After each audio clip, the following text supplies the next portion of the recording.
우리 정상 여러분, 너무 반갑습니다. 지금부터 제32차 에이펙 경제 지도자 회의를 시작하겠습니다. 희망찬 전망만 하기엔 우리가 처한 현실이 녹록지는 않습니다. 우리 모두는 국제 질서가 격변하는 중대한 변곡점 위에 서 있습니다. 우리가 만들어가는 지속 가능한 내일, 그리고 연결, 혁신, 번영이라는 이번 정상회의의 주제는 5년 전 우리가 함께 채택한 에이펙의 미래 청사진, 푸트라자야 비전 2040의 정신을 이어받은 것입니다. 국제경제 환경의 격변이라는 새로운 도전 앞에서 어떻게 에이펙의 비전을 달성해 나갈 수 있을지 허심탄회한 토론과 건설적인 논의가 이루어질 수 있기를 기대합니다. 자, 이렇게 오늘과 내일 이틀에 걸쳐서 에이펙 본래의 취지인 이 다자주의, 또 자유무역 정신을 담은 공동선언문이라는 것이 채택될 수 있을까? 어떤 내용이 담길까 싶습니다. 강 교수님 한번 전망하신다면요? 네, 기본적으로 에이펙이 원래 경제협의체잖아요. 그렇죠. 그러니까 이제 무역과 투자 활성화 여기에 초점이 맞춰져 있는 건데 네. 최근 며칠 동안 굵직굵직한 그 양자회담이 진행이 되다 보니까 좀 묻힌 감이 있어요. 그렇죠. 그래서 오늘 네. 우리 대통령께서 아마 그 부분에 대해서 주의를 환기시키고 우리가 협력과 연결 이런 걸 통해서 한번 우리 미래 세계를 구축해보자. 예. 이제 이걸 강조하신 것 같아요. 원래로 좀 돌아와서 다자적 차원에서 뭔가 얘기해보자. 그런 면에서 원래 이 에이펙의 본래 정신 네네. 이거를 구현하는 그런 회의가 이제 시작이 되는 거고 그거의 의장국으로서 우리 대통령이 그 첫 마디를 꺼냈다 이렇게 이해를 하면 될 것 같습니다. 예. 그런데 이거 양 교수님 지금 뭐 트럼프 대통령 같은 경우에는 미중 정상회담 이후에 바로 이제 출국을 해서 에이펙 본행사인 지금 불참을 하게 됐는데 그러다 보니까 지금 다자주의가 좀 흔들리면서 이 회원국 간의 합의가 좀 쉽지 않을 수도 있다. 이런 전망도 나오는데 양 교수님 어떻게 생각하시는지요? 예, 쉽지 않습니다. 예. 우선은 이제 미국과 중국 간 입장이 많이 다르고 이미 지금 미국에서는 중국의 히토류 통제에 대해서 굉장히 불만을 표시하고 있거든요. 예. 다행히도 이제 그 히토류하고 그다음에 미국의 관세 인하하고 해가지고 나름대로 이제 매듭은 맺어졌습니다만 네네. 그럼에도 여러 가지 불안 요소는 남아 있고 특히 양자 간의 이런 입장차가 다르기 때문에 전체적으로 이 하부 도출이 쉽지 않다는 생각입니다. 네. 지금 21개 회원입니다. 이제 국가 단위가 아니거든요. 대만도 들어와 있고 하기 때문에 회원이 21명인데 21개국이라고 하면 21개 단체인데 그 기관의 전체적인 한 명도 빠짐없이 한 기관도 빠짐없이 전체적으로 전부 다 동의가 이루어져야 됩니다. 그렇기 때문에 21개 회원 기관에 대해서 완전한 이 합의를 이루기가 쉽지 않다는 것이고 그 노력은 지금 조현 외교부 장관께서 네. 주도적으로 많은 노력을 하신 걸로 알고 있습니다. 가능하면 오늘 내일 이제 내일 마무리가 되니까 내일까지 해가지고 하부 도출문을 내야 됩니다. 그게 네네. 이제 있어야 역시 우리가 의장국으로서 면목에 서는 것이고 그렇지 않을 경우에는 이제 대통령께서 의장 선언을 내게 됩니다. 네네. 그런 절차로 되게 돼 있습니다. 왕 교수님 지금 네. 우리 측 대표로 강요 회의에 참석을 했던 조현 외교부 장관. 네. 그런데 이제 경주 선언 채택에 매우 근접하고 있다라고는 했습니다만은 회원국 간에 좀 이견이 있었는지 이 강요들 간의 공동 성명까지 채택은 안 됐는데 이견이라면 뭐 어떤 이견이 있었을까요? 그 부분은 약간의 오해가 있는 것 같은데요. 네. 이 정상회의의 결과물을 이제 선언문이라고 이제 표현을 하는 거고요. 네네. 그것이 내일 나올 수 있는 경주 선언이 되는 것이고, 이제 공동 성명이라는 표현은 합동 강요 회의의 결과물을 담은 네네. 좀 더 실무적인, 실용적인 내용이 담겨 있는 그런 내용인데 강요 회의는 이제 일단 끝나긴 했지만 그리고 가 문서가 어느 정도 완성이 된 걸로 생각이 됩니다. 그러나 정상선언문의 내용이 정책의 방향성, 원칙을 규정하는 것이기 때문에 네. 상위 이 문서가 나와야 하위 문서가 거기에 따라갈 수 있잖아요. 그래서 이미 만들어 놓고 네네. 내일 정상선언문을 보고 미세 조정을 하면서 같이 발표할 것으로 이렇게 생각이 됩니다. 네네. 현재 조현 장관의 발언을 보면 공동성명에 대해서는 어느 정도 뭐 공동의 의견이 나온 것으로 이렇게 해석을 할 수가 있습니다. 네. 그래서 내일 이제 세션이 다 마무리되고 어떤 경주 선언이라는 이름으로 뭐가 나올지 한번 또 지켜보고요. 지금 어제 일본 다카이치 총리 취임 9일 만에 또 한일 정상회담도 이루어졌죠. 첫 만남을 가진 두 정상의 목소리도 잠깐 들어보겠습니다. 이 관계를 미래지향적으로 안정적으로 발전시켜 나가고 싶다 이렇게 말씀하셨다는데 이 말씀이 제가 평소에 하던 이야기와 똑같다는 말씀을 드립니다. 놀랍게도 글자 하나도 다르지 않습니다. そのためにシャトル外交、これをしっかり活用しまして、私と大統領の間で、しっかりと意思疎通をしていきたいと思います。 이제 정상 간의 이제 만남이 처음이다 보니까 조금 민감한 현안들은 일부러 좀 피했는가 싶기도 하고 또 직접적인 언급은 없는 상태였고 종합적으로 어떻게 좀 지켜보셨는지요? 어제는 첫 예. 만남측으로는 매우 좋았습니다. 굉장히 화기애애했고 네. 양자 간에 서로 우호적인 협력 분위기를 도출해냈습니다. 그런 점에서는 첫 만남을 앞두고 약간의 서로 간에 약간의 우려 같은 게 적지 않게 있었거든요. 역시 이제 그동안의 다카이치 총리의 정치적인 행보도 있었고 해서 그럼에도 불구하고 이재명 대통령께서 환대를 하셨고 그런 부분이 잘 받아들여져서 상당히 이제 그 다카이치 총리의 아주 호감도가 굉장히 올라갔다 이런 생각이 듭니다. 근데 구체적인 내용에 있어서도 네. 지금 한일 협력 또는 이제 한미일 안보 협력이라든지 또 이런 전체적인 분위기 또는 흐름을 계속 이어나가자. 말하자면 한일 관계를 안정적으로 이어나가자, 지속해 나가자라는 점에서는 완전 이해가 일치됐다라는 점에서는 굉장히 좋은 성과였다. 출발이 나쁘지 않았다. 이렇게 보고 있습니다. 지금 뭐 양국 정상이 이제 셔틀 외교를 이야기하면서 이 대통령이 다음에 일본을 방문하겠다 하면서 도쿄가 아닌 지방 도시에서 뵙기를 바란다 이런 말도 하기로 했는데 이 말의 의미는 뭘지 또 한일 간의 셔틀 외교 복원이라는 것은 어떤 의미를 갖는지 궁금합니다. 한 교수님. 네, 이게 예. 사실은 지금 양 교수님이 지적을 해주셨습니다만은 상견례적 성격이 강하잖아요. 그리고 다카이치 총리 입장에서도 지금 취임 9일 이렇게 됐는데 예. 국내 사정도 굉장히 복잡할 거란 말이에요. 그런데 이렇게 해외 나가서 특히 그 전통적인 한일 관계에 있어서 안정적인 관계를 도모하러 나온 거 이 자체도 사실은 본인한테도 굉장히 중요한 거고 우리 입장에서도 우리 정부도 출범한 지 얼마 안 됐고 사나이 총리도 얼마 안 됐기 때문에 네. 결국은 양측이 좋은 케미를 맞추자 이제 이런 쪽에서 분명히 공감대가 있었고 사실 40분 회담하니까 인사하는 정도 이상은 나오기가 어려운 데다가 네네. 이 미중 정상회담에서도 그랬잖아요. 양측이 민감한 현안은 얘기하지 않는다. 그래서 다이완 문제 같은 거 얘기 안 한 것처럼 네. 우리도 이 짧은 시간에 상견례 하는데 역사 문제라든가 이런 거 꺼내면 아무것도 안 됩니다. 잘 아시다시피 이 다카이치 총리가 역사 인식이나 이런 거에 있어서는 우리하고는 좀 다른 인식을 갖고 있기 때문에 그런 것보다는 일단 출범한 상황에서 좀 셔틀 외교라는 게 그런 거잖아요. 왔다 갔다 하면서 멀리서 얘기하지 말고 얼굴 마주보고 가까우니까 이 스킨십을 더 많이 하자라는 그런 의미로 받아들일 수 있는 거기 때문에 네. 셔틀 외교라는 말을 꺼낸 것 자체, 복원이라는 말을 꺼낸 것 자체가 더 훨씬 가까워져야 된다라는 의미를 부여하는 거라서 네. 저도 첫 출발이 상당히 괜찮다 이렇게 약간 판단합니다. 이제 덧붙이자면 네. 셔틀 얘기는 기본적으로 이제 제3자가 없이 그렇죠. 한일 양국이 정상만이 한 겁니다. 그렇죠. 그리고 순서를 이제 서울, 도쿄 그리고 지방 도시 지난번에 부산에 했기 때문에 이번에는 이제 일본의 지방 도시 하는 게 순서입니다. 그런 점에서 이제 그 순서가 그렇게 됐고요. 네. 특히 이제 저는 상당히 긍정적이었던 것은 일본 측에서 먼저 셔틀 레고를 하자. 그러니까 이제 그동안의 정책 행보에 대해서 한국 측의 우려를 씻어내는 앞으로 한일 관계를 내가 나서 가지고 양국이 좀 더 안정적으로 우호적으로 관리해 나가고 싶다. 그러고 싶다라는 의사를 적극적으로 표현했다는 점에서는 상당히 저는 고무적이다. 아주 긍정적으로 받아들이고 있습니다. 지금 두 분 말씀하신 것처럼 다카이치 총리가 이제 별명이 여자 아베라고도 불리기도 했는데 좀 강경한 발언을 좀 많이 했기 때문인 것 같아요. 그런데 취임 앞두고는 이제 야스쿠니 참배를 좀 자제하는 행보를 보이기도 했고 왕 교수님 어떻습니까? 지금 향후에 총리 임무 수행 과정에서도 이런 좀 전향적인 모습을 좀 기대해 볼 만할까요? 반반이라고 봐야 되겠습니다. 반반, 네네. 이게 이제 일개 정치인일 때 하는 발언하고 또 총리가 됐을 때의 발언은 근본적으로 다릅니다. 무게감이 다르죠. 그런 네. 차원에서 아마도 다카이치 총리가 이번에 굉장히 신중하고 조심스러운 외교적으로 표준에 해당하는 그런 언행을 했다고 봅니다. 그럼에도 불구하고 다카이치 총리도 일본의 정치인입니다.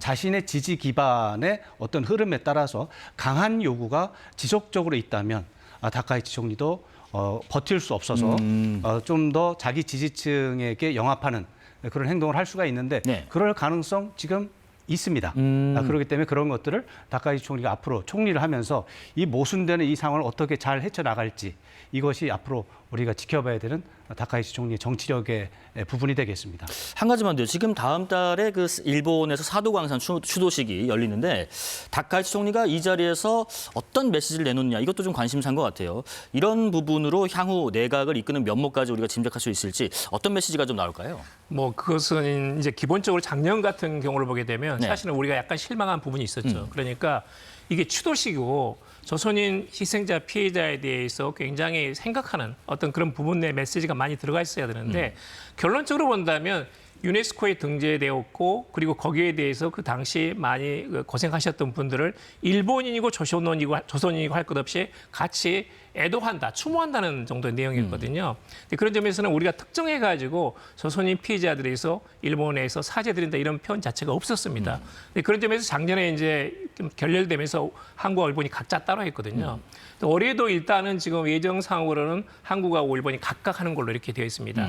그런데 사실은 이제 이시바 총리는 이 건에 대해서는 한국 측하고 대담을 하면서 이분들의 존엄을 생각해야 된다. 일본이 이것에 대해서는 상당히 아주 관심을 가지고 지켜봐야 된다는 식으로 굉장히 우호적인 발언을 했어요. 예. 그런데 이제 지금은 이번에는 어차피 이제 총리가 오시는 건 아니기 때문에 거기에 이제 어떤 뭐 차관급 정도가 와가지고 이렇게 메시지를 내는데 그 메시지는 통상 있는 메시지에서 크게 벗어나지는 않을 겁니다. 근데 그 메시지 자체를 가지고 네. 앞으로 다카이치 총리의 한일 관계에 있어서의 어떤 기본적인 자세가 바뀌었다 또는 이제 부정적이다 이렇게 판단할 필요는 없습니다.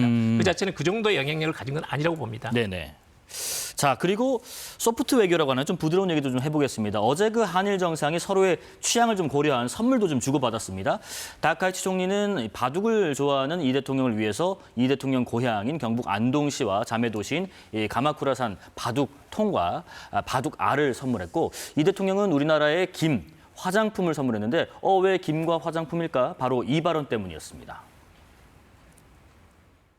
これまでの政権の間で築かれてきました日韓関係の未来志向で安定的に発展させたい、こんなふうに私は考えております。韓国海苔は大好き、韓国コスメも使ってます。韓国ドラマも見ております。 조금 더 고가의 제품 얘기했으면 그 선물을 해줬을까요? 어쨌든 김과 화장품 좀 소박한 얘기를 해서 그 선물이 갔는데 우리나라 화장품 좋아하는 인물이 한 분 더 있습니다. 캐롤라인 레빗 백악관 대변인인데 한국 화장품 쇼핑 인증샷을 지금 보신 것처럼 이렇게 공개를 했거든요. SNS 통해서요.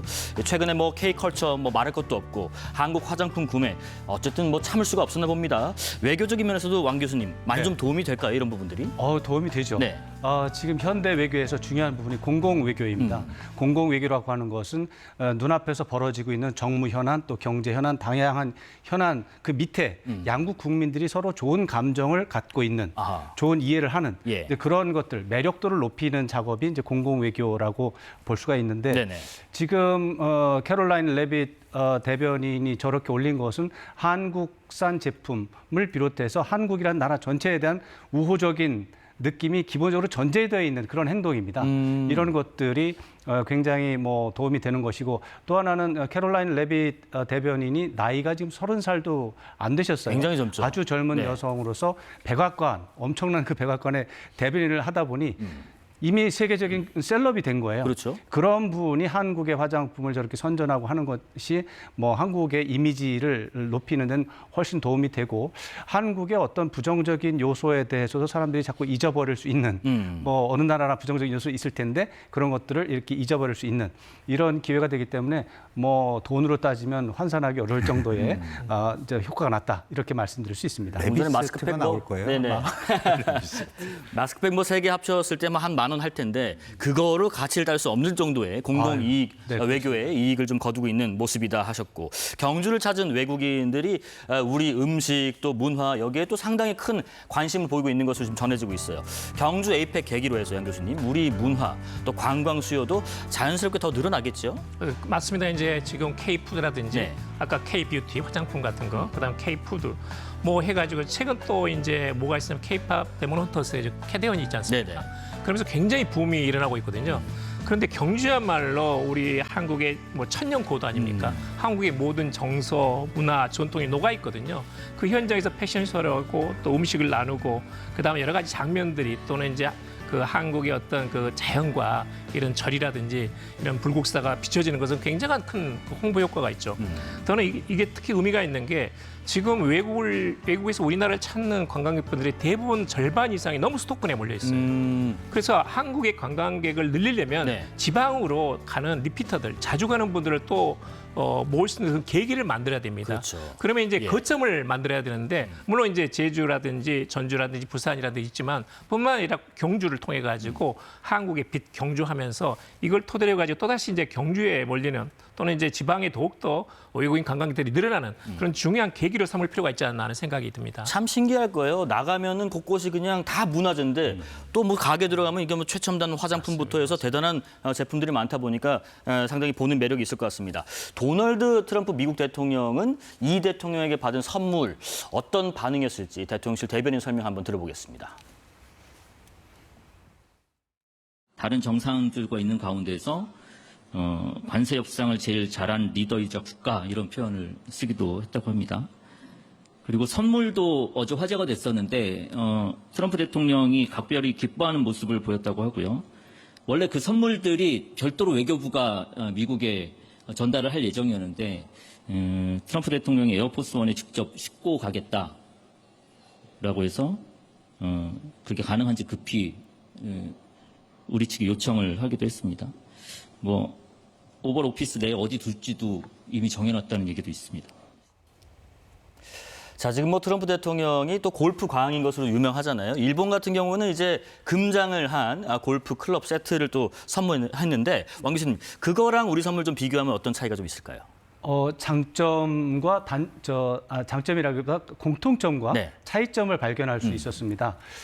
양쪽 나라에 또 고민이 배어 있다는 건 이제 공통점이고 금을 주제로 했다는 것이 이제 기본적인 공통점입니다. 네네. 그것은 트럼프 대통령이 황금, 금 이걸 좋아하기 때문에 그렇죠. 거기에 맞춘 이제 내용이 나타난 것이고 여기 다른 점을 보자면 일본의 경우는 아베 총리와의 우정, 추억 이런 것을 되살리고 골프라고 하는 부분과 연관지어서 이제 골프 채를 이제 금장을 해서 이렇게 했는데 같이 라운딩 많이 했잖아요. 그렇죠. 네네. 그런 면에서 의미가 있다고 볼 수 있습니다. 반면에 한국의 경우는 트럼프 대통령이 이제 화려하고 이제 위험이 있는 황제 분위기를 연출하는 이제 그런 것을 좋아하는 거에 이제 반응을 해서 아하. 금관, 대훈장, 대한민국 무궁화 대훈장 이런 것들은 그야말로 뭐 미국 대통령도 받은 게 몇 명 있는지 잘 헤아려 봐야 될 정도로 적게 나간 거거든요.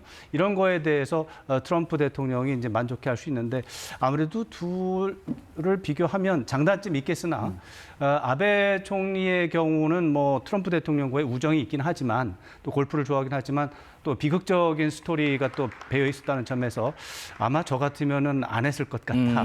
다른 걸 선택했을 것 같다. 이런 생각을 하게 됩니다. 근데 지금 화면에 계속 잡히고 있는 그 금관, 이 금관이 단순히 어떤 경주의 문화유산을 본따서 선물한 것이 아니라 이게 왕관이잖아요. 어쨌든 왕관이다 보니까 그 의미에 참 외신들이 많은 관심을 갖는 것 같아요. 예를 들면 뭐 미국 현지 매체들이 그런 얘기하더라고요. 금관 이 선물 관련해서 노 킹스 이 시위를 좀 연관지어서 보도가 있던데 이것 좀 한번 해석해 주실까요? 네, 이제 트럼프 대통령이 네. 마치 자신이 황제가 됐으면, 마치 자신이 어떤 국왕이 됐으면, 그래서 독재자처럼 마음껏 권력을 누렸으면 하는 이런 취향을 드러내는 게 사실이고요. 그런 부분에 대한 이제 비난이 이제 노킹스 시위로 연결이 되고 있습니다. 아하. 그런데 하필은 우리나라가 선물하는 게 금관이라서 그것과 연관이 돼서 어찌 보면 비판의 매개물로 사용이 되는데 그것까지 우리가 고민할 수는 없습니다. 우리의 입장에서는 트럼프 대통령 개인의 취향을 저격을 해서 트럼프 대통령과 우호 협력 관계를 맺어서 우리의 국가 이익을 최대한 보장하는 것이 우리의 임무이기 때문에 거기에 집중하는 것이고 미국에서 노킹스 시위를 하시는 분들도 대한민국 정부나 국민들의 입장을 이해하리라 이제 기대합니다. 네, 조금 전에 그 AI 영상이었죠. 트럼프 대통령이 이렇게 가상으로 한번 왕관을 쓰고 춤을 추는 모습이었는데, 강 교수님 지금 트럼프 대통령 그럼 이 대통령에게 어떤 선물을 했을까? 지금 보니까 야구 배트 그리고 야구 공을 선물을 했거든요. 그런데 뭐 이런 선물들 친교 관계에서 굉장히 소프트한 외교적인 측면에서 좋지만은 사실 우리에게 이런 것보다 더 필요한 선물. 오늘 뭐 이따 얘기 나누겠습니다만 젠슨 황 같은 경우에 엔비디아 CEO 입장에서 GPU 몇십만 장을 지금 줬단 말이죠. 한미 협상의 후속 협의 이 문제 없이 마무리하는 것이 더 큰 선물 아닐까 싶기도 해요. 당연히 그렇죠. 네. 지금 이제 트럼프 대통령과의 협상은 전부 구두로 이루어지고 있기 때문에 아주 다양한 형태의 차이가 나타나고 있죠. 예를 들어서 우리 같은 경우도 바로 그 문제가 나왔습니다. 네네. 반도체 협의는 한 적이 없다. 그리고 농산물 시장 개방 100% 했다. 근데 전혀 다른 얘기거든요. 물론 네. 이제 우리 정부는 우리 정부 얘기를 하고 그건 협의의 결과고 그래서 발표한 거다. 우리는 이제 우리 정부를 믿을 수밖에 없는 이제 그런 상황인데 이게 왜 이러냐 하면 사실 문서화가 되지를 않았기 때문에 보고 우리가 할 수가 없잖아요. 지금 이제 팩트 시트나 이런 걸 보고 하는 건데 그래서 전반적으로 생각해 보면 예를 들어서 관세 협의를 하죠. 네. 협의가 돼서 서로 공감대가 형성되면 합의를 합니다. 합의를 해서 도장을 찍는 게 타결이잖아요. 네. 그런데 아직 타결까지 안 갔는데 우리가 자꾸 타결이라고 얘기를 하고 있단 말이에요. 네네. 그러니까 이 합의사항 준수에 대한 이런 것들을 우리가 앞으로 추적을 해야 된다. 지금 많은 분들이 얘기하십니다마는 사실은 트럼프 대통령과 이 타결을 해서 문서에 서명한 것도 다르게 해석을 하는데 지금 말로 해놓은 거를 저렇게 하는 거를 우리가 어떻게 컨트롤할 수는 없다. 네네. 다만 문서화를 할 때는 분명하게 짚을 건 짚고 가면서 확인을 해놓지 않으면 굉장히 어렵다. 네. 그러면서 그런 말씀들을 하시잖아요. 이 자체가 지금부터가 실질적으로 시작이다. 제가 이제 가끔 이런 말씀을 드리는데 미중도 뭐 어쨌든 유예를 했지만 합의를 한 거잖아요. 유예하기로. 근데 그 이전에 그 1차 때 무역 협정을 맺을 때는 20개월이 걸렸어요. 그러니까 이게 금방 갈 수 있는 게 아니거든요. 그래서 너무 조급하게 생각하지 말고 네. 지금 러트닉 장관이 저런 표현 아마 트럼프 행정부의 어떤 흐름일 수도 있어요. 일단 했다고 그러고 문제를 제기해보고 상대방의 반응을 보고 또 다른 길을 찾아가는 이런 형태가 지금 계속 반복이 되고 있거든요. 그러니까 우리도 그런 부분에 대해서 후속 협의라든가 네. 이런 것들을 계속하면서 실질적으로 문서화가 되는 이 문서화도 그 뭐하러 해 이렇게 하면은 되는 거지라고 얘기하는 사람도 있지만 문서화는 뭐 강약자가 있다고 할 때 강자의 권한을 제한하는 그런 기능도 있는 겁니다. 네네. 그러니까 밀려서 하는 이런 상황을 만들지 않으면 그거는 분명히 구속력이 있는 거거든요. 그래서 네. 너무 조급해하지 말고 이런 것들을 지금 말씀하신 대로 그런 좀 미심쩍거나 더 강화돼야 되는 부분들을 우리가 좀 더 깊게 얘기를 해야 되지 않느냐 이렇게 생각을 합니다.